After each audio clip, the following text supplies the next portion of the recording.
how to fix device not certified problem. So if you want to fix device not certified problem, then what you need to do is first you need to open up your Play Store. After opening your Play Store, you need to go with your profile, which will be in the top right. And from the profile, you need to just go with settings, and under settings, if you go with the about section, then here on the bottom, as you can see that in my case, it says device is certified. But if you have device is uncertified or device is not certified, then let's fix that problem. Then just go back and then open up your browser or your Google, and here search for APK Mirror. Once you've searched, you need to tap on the official website. Now you need to go with search or the search icon, which will be on the top of the APK Mirror.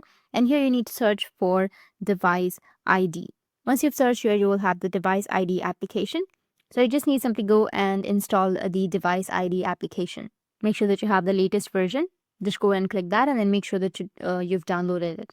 Once you've downloaded, you'll be able to basically get your Android ID. So open the application and copy the GSF ID, which is the net ID. Once you copy that, you will need to register your GSF ID with Google. You can go and open, for example, let me just go with a new tab and search for google.com/android/uncertified. Here you will get this kind of interface.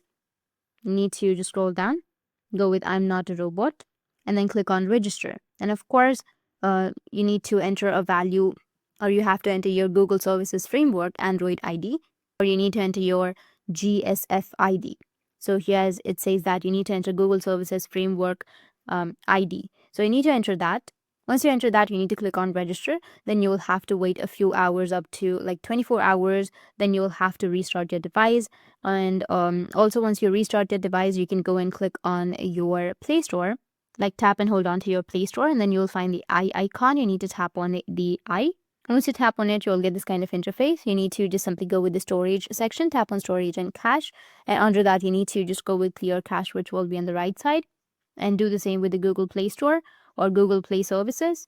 And once you do all that, you just need to simply go and restart your phone again. Just reboot your phone. Once your phone reboots, if your Play Store is not working, make sure to download the latest Google Play Services and Google Play Store APK from the APK Mirror and install them manually. But normally it should work for you after you do all of these processes. But make sure to install some random certification APK and not from the unknown sources. That's it, and if you have any questions, feel free to comment below. Thanks for watching.